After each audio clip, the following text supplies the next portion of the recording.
Chattisfying. I think that probably brings us quite nicely into our topic for today. Because we were kind of just talking about it anyway. So the topic we're basically talking today about podcasting, which is incredibly meta. Here we are on a podcast talking about podcasting. So we're talking, I guess, about your podcast, our podcast, and also sort of the merits of it as well, or demerits, I suppose, as well. So we'll let you, as the guest, of course, go first. What are your thoughts on podcasting?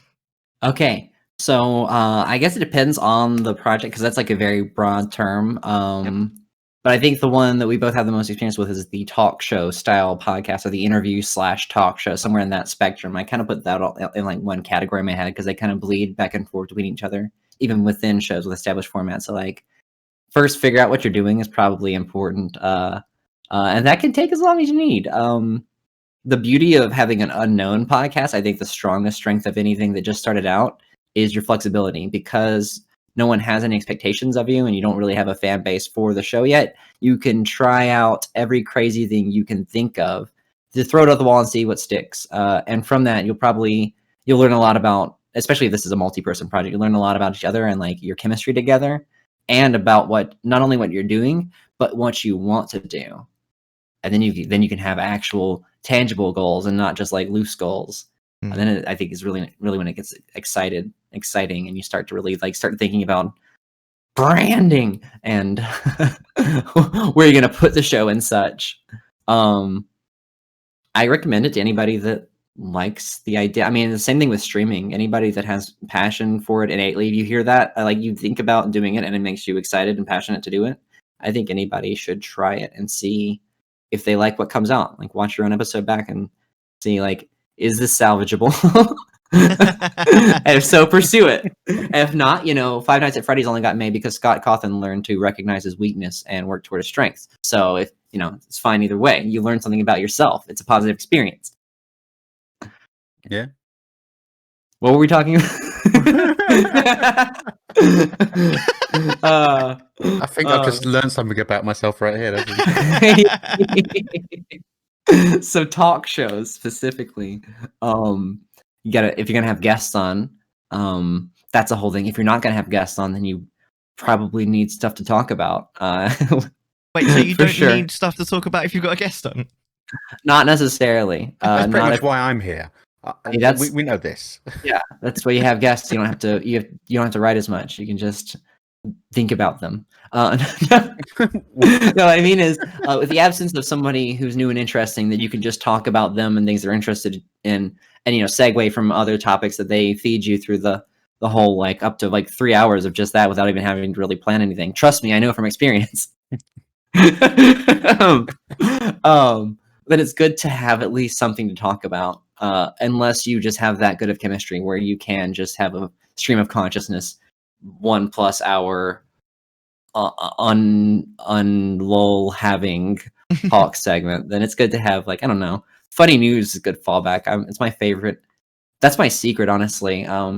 I'll just get some funny news that's unrelated to anything. And if it ever seems like these are starting to slow down, but we're not all ready to done yet, just nobody has an idea, then just bring up our old boy Florida Man here to save the day. Florida Man and science are the ultimate restarter of the conversation. But with interviews, you should already have stuff ahead of time for that, or stuff that you thought of while they were talking, because there's so much. Everybody is a diamond. There's so much to everybody. Everyone has at least one TED Talk in them about something they like. Absolutely, like a rant, basically. Something, yeah. A rant, an essay, a lecture, depends on how they think. Absolutely. Whether or not they need a whiteboard to illustrate it, I think, is the differentiation between two of us. Or a green screen. Or a green screen, yeah, with infographics. I'm looking at you, Hippo. I'm not a green screen, I promise. It's a wall. I promise. It's generally a wall. It's a bloody wall. Yeah, no, drawing it with a Sharpie. Oh, wait, that would work on a green screen. Foiled. It would be a different shade. I need to make proof. Wait, you win this time. So it's the realist things. Is that really a wall? Yeah, it's really a wall. Yeah. Have you just painted it? Wait, I can prove it. Hold on. You got that studio on borrow from John Oliver. Oh, can you see the wall? Foiled. That could be a very clever paint job. And then there's my clock. I have to admit, I didn't believe you when you said that in chat, because it really looks flawless. It looks like a green screen. And yet I can't green screen the white wall because it makes me vanish. How did you get them to let you borrow the white void from John Oliver for a week? To be fair, it was just a whiteboard, and I thought I'd put it up on the wall. But it's all good, you know. Oh, nice. Yeah. Oh, it is a whiteboard, so you can do the lecture. Yes. Excellent. So good. Topics. It's going to be rainy up here.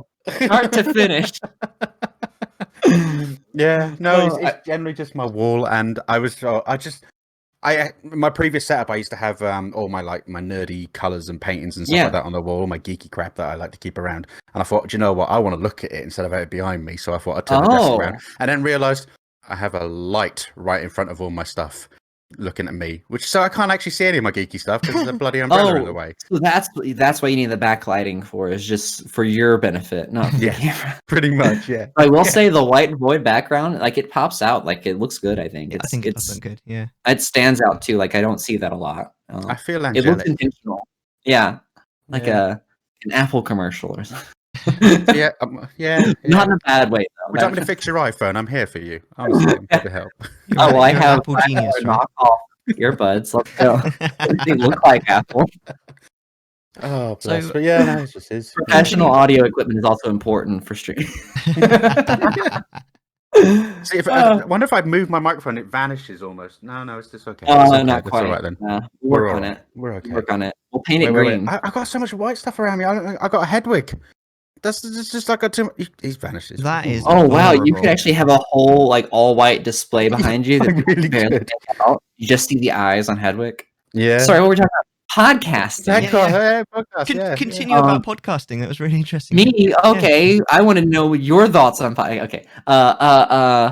Okay. So just talking about the basics. This is apparently my ad-lib tutorial on how to start a podcast. Apparently. Really about just, if you're going to run it alone, I guess I don't actually know how to do it. But I've only done projects with other people, and with other people, it's all about, you got to communicate more than you probably think you should, and hammer stuff out and find out things that you didn't know were important to each other. And also, first few episodes are part of that too, of how's this actually going to come out when it comes down to it. We're going for a format, loose format, tight format, no format, segments, good stuff to start hammering out. You don't have to hammer it out before your first thing, but it's a really good stuff to be hammering out early on, so you can build on it and refine it, or scrap it if it doesn't work. So definitely experiment is number one the whole time. Make sure you have fun. Don't advertise anything, because then they won't advertise you because you're already doing it for free, which is why I plug a certain shadowy legendary game constantly, so they won't ever approach me. True story.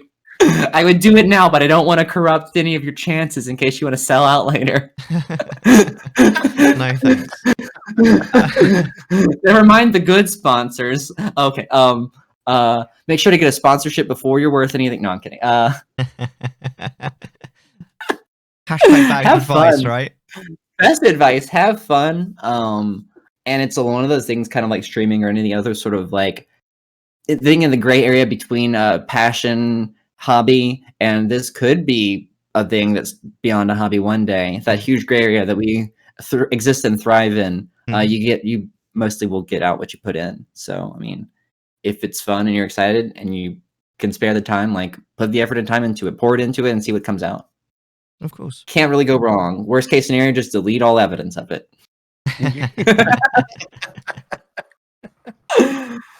Good times. And work on branding later.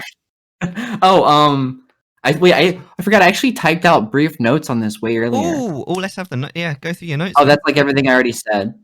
Yeah. Oh no, this is an important one. Do not schedule guests too far ahead. You'll both forget, and then things will come up, or it'll turn out that you scheduled for Mother's Day. True story, etc. Don't do that. I would say maybe go for 2 months in advance, tops, no matter how many people you want to line up. Just put them on a list of people to hit up later, and then keep on top of it. Yeah. And I think that you already know is follow up with them before the day of. follow up with them like 2 weeks before, and then like the day before, and then like the day of, and maybe give them some notes to go over, or like at least like an FAQ of like what to expect. Because a lot of people, especially if you're doing a small podcast, especially if you're having friends on, or like the cool people that you think would be great on a podcast, they'll be their first time and they'll be nervous about stuff that doesn't even matter. And so just like a little FAQ, like, don't worry. Yeah. Smiley face. If it goes wrong, I'll just hate you forever. It's fine. Yeah, it's fine.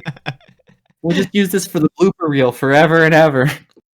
So I think that's all I had written down and all I have in my head regarding just like general unsolicited, what do I think about that? Oh, establish goals.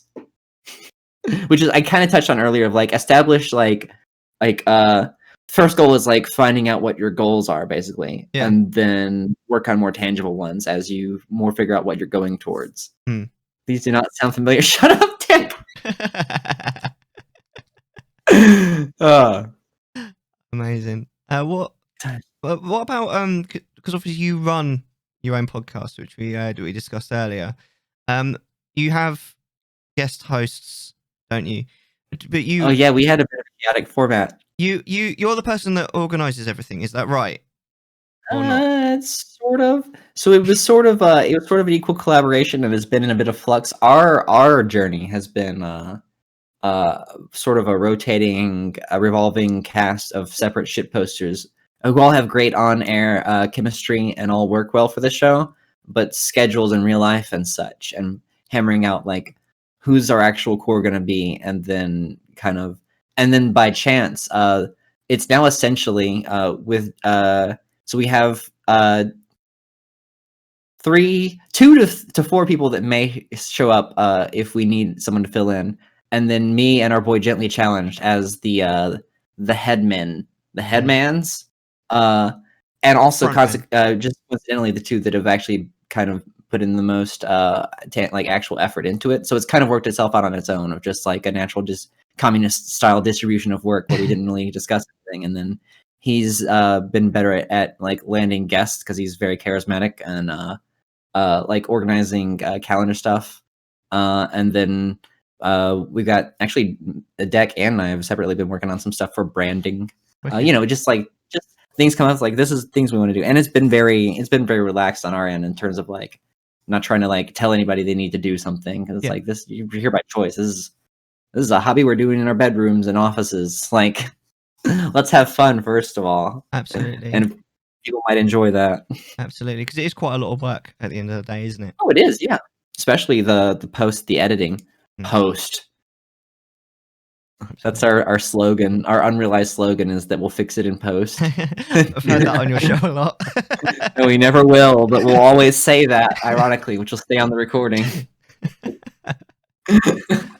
It is a lot of work, a lot of time, especially into the video side of it. It is. I actually have to say, just quickly before we go on to Hippo's thoughts, I think it might just be because I sort of smash it all out at once after the show.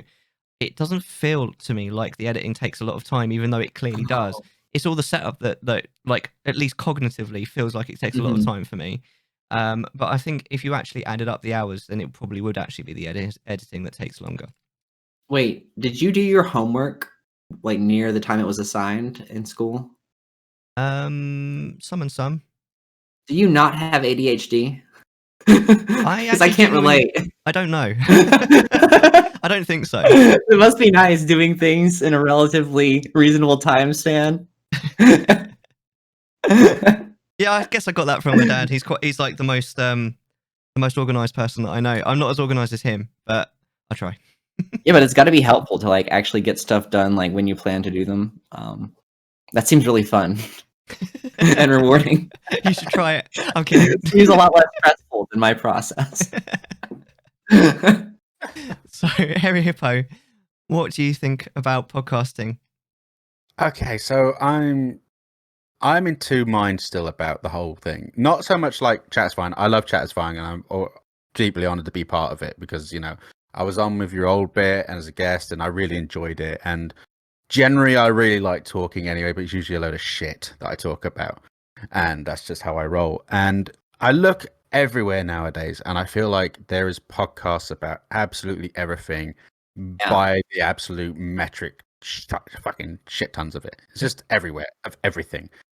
And I think I kind of feel it's a little bit like Twitch, in terms of you've got to wade through it to find the one you want to listen to. There's too much content. Yeah. It's just like everyone's jumping on the bandwagon and it's everywhere. And it's a rare case to find one that you can generally connect with, I think.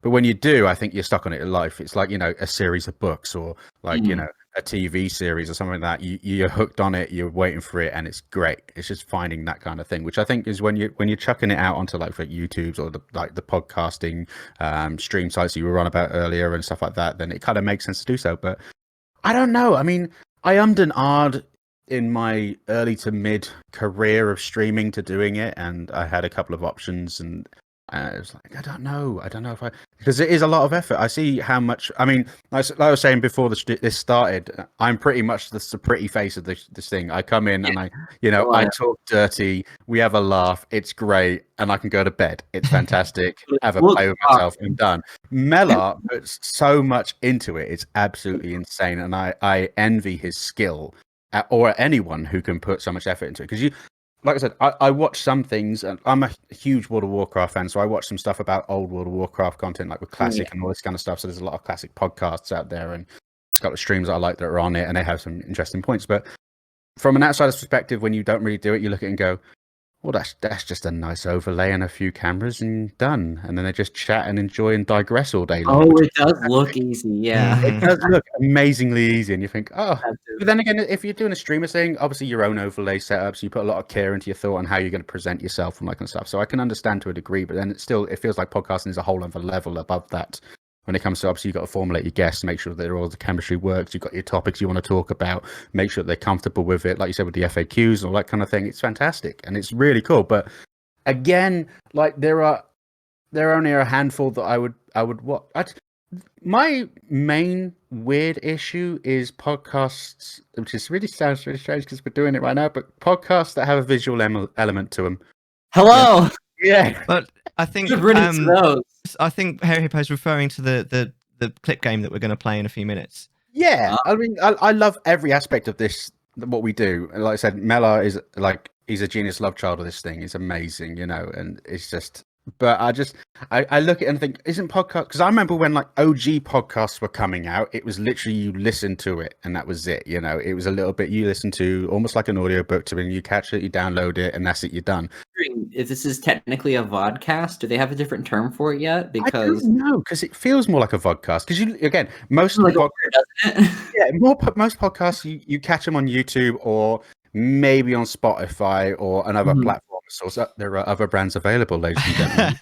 I think the thing, if I can just interrupt for a second, I think the thing I would say is, apart from the follow, sub, or dip game, you could listen to this whole thing. You don't have to be watching us. Well, that's my element ruined with my face and beard. Some of my favorite podcasts that have been adapted from a thing with a visual element, there will be a part where somebody just gets close to the mic and like, on the screen right now is and it worked out. So at least what they watched. And like, all right. Yeah. Absolutely. Which is also good for accessibility for the visually impaired. Yeah. Open up to more people. Yeah. Sorry, go on, Hippo. Sorry for I like the idea of it. I'm always open to these things, which is why I was a bit, when you first offered me to come along with you and, you hold my hand and all that kind of stuff and take me gently into the night. It was lovely, and new Betty. I still feel like odd with it being on it, because it's not just my show as such, when I'm on my stream, I know what I can do, how I can behave, what I can get away with on my own thing. Yeah, I mean, Lol, I've seen you in the past in various things, like here and there in different communities. I'm like, I know that name. I've seen that name around. That one's been in this one. That one knows Mellar and all that kind of stuff. So you see names, but like, this is the first time we've ever spoken properly. And yeah, I'm glad you've taken me okay, because I am what we like to call Marmite over here. You either love me or hate me. Yeah, take me as you wish. Part of the joy of Twitch is if you kind of know someone but haven't ever interacted with them, you can easily. It's not even. It doesn't even count as talking because it's public. You just go like. I already kind of knew you from browsing some episodes, and I was like, all right, I know what I'm in for. But no, like I said, I like the idea of podcasts. I think they're fantastic, and there are maybe one or two that I listen to that I enjoy, but I do feel like it's you got like everyone seems to have a like this is gonna sound so bad, like a gimmick as such. Yeah. And I don't want to make it sound like it's a negative thing because it's always nice. I think you're right. We got the follow subby dippy thing and all that kind of stuff, which is fantastic. But something to stick out, something to be memorable because you're in a sea. yeah, exactly. Right. And I like that. And there's a lot of them that don't really have that as such. They rely purely on, again, another bad word I hate using, content. You know, the stuff that depends on your strength. It depends on your strength. If that's your strength, then you can rock it. I think I have almost the same. Oh, sorry, keep going. No, please. I love listening to your voice, so you carry on, please. I don't know if you've noticed, I've been mesmerized for most of this stream just listening to you. Okay, so fun fact. I'm pretty sure I have never been called anything but ma'am over the phone. I have to work phones at my job. And for the first time the other week, someone, after calling me ma'am 20 times, they asked my name, and I told, because, you know, people on phone stuff, they'll ask your name so they can try to hurt you later. Not in this case. Not in this case. This was actually legitimate because she, like, it would be good for her to get a hold of me if she had to call back because I already know. Anyway, but then she heard my name and she's like, "Oh, I'm sorry. I've been calling you ma'am this long." And I was like, "Oh, I did. I'm numb to it." But anyway, so back onto your point. Sorry, I digress. The I basically I perceive it the same way of this, just like this infinite sea that you could never even possibly see the end of. Mm-hmm. But to me, it's like a good thing.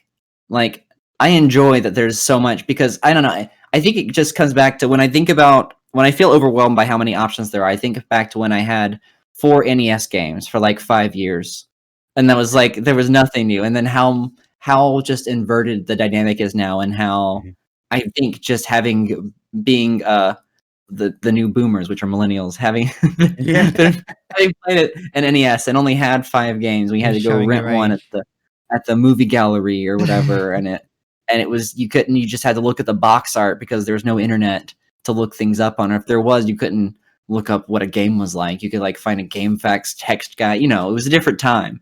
Or unless you stole the magazine for the PlayStation 1 or something like that. The Prima guide. Yeah. Half of them all had like misinformation on them. They'd spread rumors that weren't true. Yeah, and nobody can fact check stuff in real time. You can't just go on the internet and like you can't look it up on Snopes real quick or whatever. Exactly. How many people thought that in Gen 1 of Pokemon you could find Mew underneath the lorry next to the SS Anne?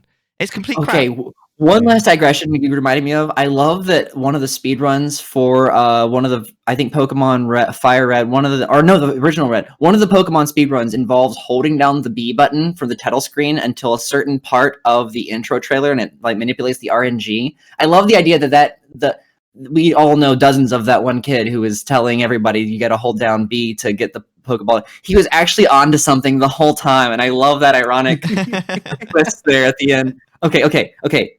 Oh, I think I lost it. Back to the sea of content. I did not lose the original point after 2 full digressions. I am on all cylinders today. This is way better than we have ever done on my own show. True story. I have video proof. So I think the idea that we're just like in an infinite sea of content that you could endlessly go through and never reach the end of, I perceive as a good thing, because it means there is truly something, or even several of something, for kind of like everyone. Mm-hmm. And that didn't used to be a thing in the world that existed. And I mean, I guess it doesn't matter how we feel about that change, but I like it. I don't mind it. And I trust myself to curate content or find good content curators that I like mesh with my own tastes.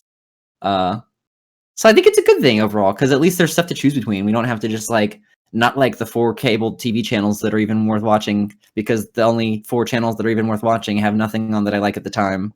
Mm-hmm. Or play Silent Bomber on the NES again. Good game, mind you. Good game. But I played it enough. I just feel like, because I'm a dabbler. I am a jack of a lot of shit. Will you put yourself away there? I'm normally the dirty one, and you're going really bad today. So we have switched roles and everything. Jesus Christ! But no, I'm definitely a dabbler. Like on my streams, I play games. I do just chatting, and usually they're accidental just chattings because I forgot to go back to the game, or people actually want to talk to me that day, which is nice. You know, playing music with my guitar or anything randomly, stuff like that. You know, I'm even considering trying to shove my phone into my tip pocket and walk down the street and just do some exercise in terms of actually walking. You know, I'm going down, but like I'm interested. I think it's because there's so much stuff, there's so much media and, you know, entertainment out there that to digest. I think it would be hard for me to, if I was to ever do anything independently, which I never will, Mellar, please don't kill me, I'll stay with you forever. but like I don't think, like, if I did anything independently, that, or if I did it with another team of people, that I could quite comfortably sit on one topic and then follow through, like, you know, hit games that are coming out, or retro games to talk about, or new music and bands, you know. I like everything. That's the problem, which again is why I'm fat, because I like a lot of food of everything. I just enjoy fascinated in everything. I'm magpie. I see something shiny, I look at it and go, ooh, pretty. Oh, you know, which is why I have a shiny chair. I would maybe even phrase that as, like, it's in that sea of content from the creator side. It's really just that you find your strengths and your weaknesses and adapt to them, like, and make choices advised by your own self-knowledge. Like variety is a strength. Like, play into it. That's good. Like, and these people, like, even the content specific ones, if they're really good at how they edit and present it, like, that's their strength. Like, in a sea of content, you don't necessarily have to stand out. Gimmicks are just one way to stand out. In general, it's you provide something that someone deems good and entertaining and worth having on in the background while they're at work, and it's the highest honor any of us could achieve. Yeah, absolutely. And so it's you know, it's not so much that you have to, like, be all crazy in a specific way to stand out. It's just, like, find a way in which you already stand out as a person, because everyone is interesting, and find the best way to present that, I think. Yeah. Absolutely. Which can just be, like, randomness is a strength that you can find a good way to present. Like, very relatable to me. Yeah, like the whole thing, because basically chaos is kind of your brand. Yeah, we play very hard into the shitpost end of the weekly post. It was a perfectly fitting name. Yeah, we step in it, really. Yeah. We wallow in the shitpost. It's good and it works, because we've got, like, a chaotic format and a chaotic nature, and we generally have chaotic guests on. And when we don't have chaotic guests on, we flip the script and wear suits and actually go full on Terry Gross NPR on them. So, like, and that's also its own that's sort why of you were wearing suits one time when I was watching you. I was so confused. Oh, Why are Virtue! they wearing suits? Virtue! Yeah. Was it Virtue? I thought it was someone else. I remember It was either Virtue or Tyler Levs. I can't remember. I remember seeing Gently wearing, like, a full suit and tie, and I was like, and he was like, I was the only one who did it this time. Yeah, that was the shitpost that time, is we planned to and then secretly coordinated not to, so that it would just be Gently. Well, he looked fantastic. He did. He's snappy dresser, that kid. Have you got more, Hippo? No, I'm good. I just like, I'm trying to, you know, describe it from that, because I generally am an outsider perspective. Like I said, I don't do anything to help Mellar, because I'll probably end up breaking it, or, you know, smudging it, or licking it, or something. You know, so Mellar is the genius behind the whole of Chattisfying. It pretty much is the case, you know. A valuable perspective, the outsider one, though. Like, one of the YouTube channels I like so much I could even name right now, which is like 5 or 6 girlfriend reviews. That's like her whole shtick, is the outsider perspective, and it works really well. Like, you can find a way to present that in a way that's not only a plus but entertaining. Yeah. And then you've won the internet. Yeah. I probably should explain, I guess, because obviously Hairy Hippo is my co-host, but I do pretty much all of the stuff in the background, and there is a very particular reason for that. I used to do podcasts before.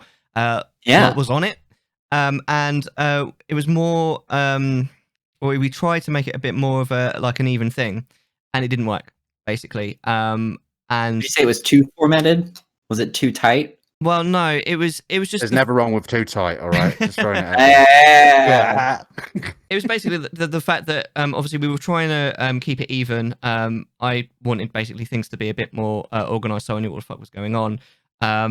And the other host wasn't quite so interested in doing that. Oh yeah, you gotta. Yeah, and that's just part of it. Like, we had to cycle through a lot to get to the point where, like, exactly, you need a solid group where you can meet each other's expectations. When I was looking to relaunch, basically, and sort of rebrand, I was like, oh, it'll be my puppy, but essentially we'll have, you know, we'll also have a co-host, because frankly, I don't think I'm charismatic enough to pull it off on my own.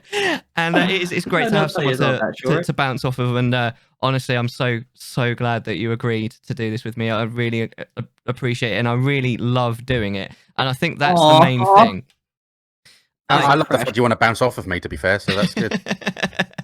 That too. But I think that's the main thing. Like, it's the same with streaming. I mean, the most important thing is that you enjoy doing it. Because if you don't, then in many ways, what's the point? But also, I think the people that are watching it are going to realize, like, even if it's some cottages, they're going to know this guy's not really enjoying himself. Therefore, this isn't really fun to watch or listen to or engage with. And that goes across almost anything. Like, people can sense desperation. Like, if you're trying to get money, you won't get it. You know what I mean? It's like, it applies to a lot of areas of any kind of, like, trying to sell yourself, including, like, waiting tables, really, like, everywhere, where you're kind of at the mercy of others. Exactly. It generally helps to be doing it for a good reason and to be having fun. Exactly. If possible. And I think there's a lot of parallels with streaming, because it looks easy, and in many ways it is easy. It screws with the kids' heads. It's easy to make content, I'm going to use that word, that people don't want to watch. It's really easy just to start a stream that's really bad quality and people aren't really going to want to watch. It's really easy to start doing a podcast that no one's going to want to listen to or watch. It's making a good one that's hard. Yeah, and growing one too. You have to make a good one and get it to people somehow. Exactly, and exactly what you said earlier, Lolt, is the more you put into it, the more you get out of it. It's absolutely true. I mean, I remember I was sort of perusing Twitch a couple of months back, and I happened across it was called a talk show. What it actually was about 3 people just sitting there having a chat about nothing. It's quite an original name though, because a lot of people put gimmicks to names, and just to have a talk show, that's quite original. Is it actually called a talk show? No. I mean, no. One thing is they can't have a talk show. Okay, I'm taking that on Twitter right now. Got it. All right, that's it. It's mine. I'm a talk show. Sorry, I didn't make that clear. Browse this now. It's going to be mine. You can. Sorry, we're sorry. There was no topic, and there was a lot of silence, and it was really awkward. Oh. And because you can do that, but you need the right people for it. Yeah, and it was really just awful, if I'm honest with you. I mean, I didn't enjoy it, and those make me sad because, like, you can feel that they're not enjoying it either, and they're also not enjoying it because they got into it for the wrong reasons. Right. And part of them not enjoying it is it's not famous yet, and it's like, it's not famous because you're not enjoying. Oh God, again, they're doomed. Parallels with streaming. Exactly with streaming, so much. Yeah, so much sadness. So that kind of goes into a little bit where I partially, at least, disagree with your assertion, Lolth, that it's good that there's so much out there.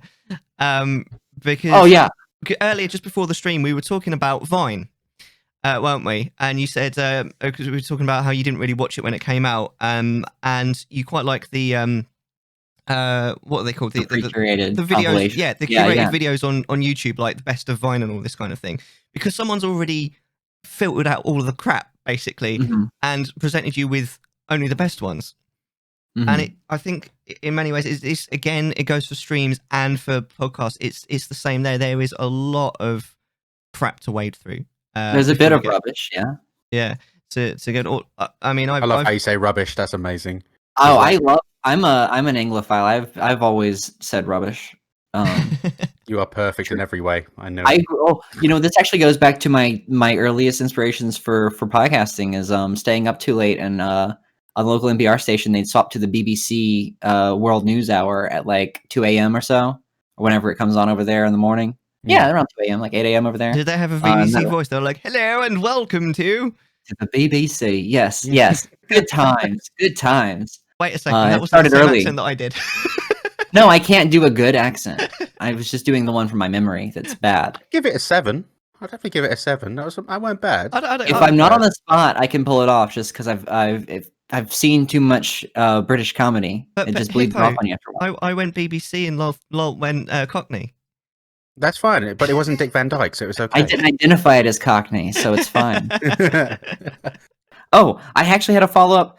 What did you said? Wait, hold on. Oh yeah, the Sea of Rubbish. So yeah, that actually ties in to a way earlier point when I mentioned that if you have passion for it and you watch it back and it's not so bad that it can't be salvaged. But you know, what is it, like 95% of streamers are like one average viewer. Like it is, to be fair, mostly rubbish. And almost all of them, as well as most of the good ones, will eventually burn out too. So it's a massive revolving door. It's not even like a sea, it's like the tide on the beach, just constantly in and out.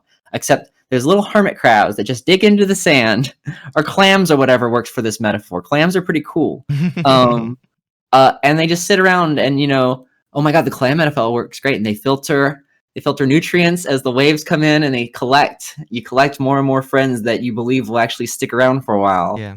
And it gets better and better if you stick to it. But like, yeah, I've seen my fair share of like a phone pointed up at a TV while a kid sucks at Fortnite. There's plenty of that out there, but it's very easy to recognize. Is my counterpoint to that I was getting to, is like your brain flags it immediately as garbage and you move on. Yeah. And I think we've gotten a lot better at that. I've definitely gotten better at, for example, like 90% of my favorite streamers from 2017 are long gone.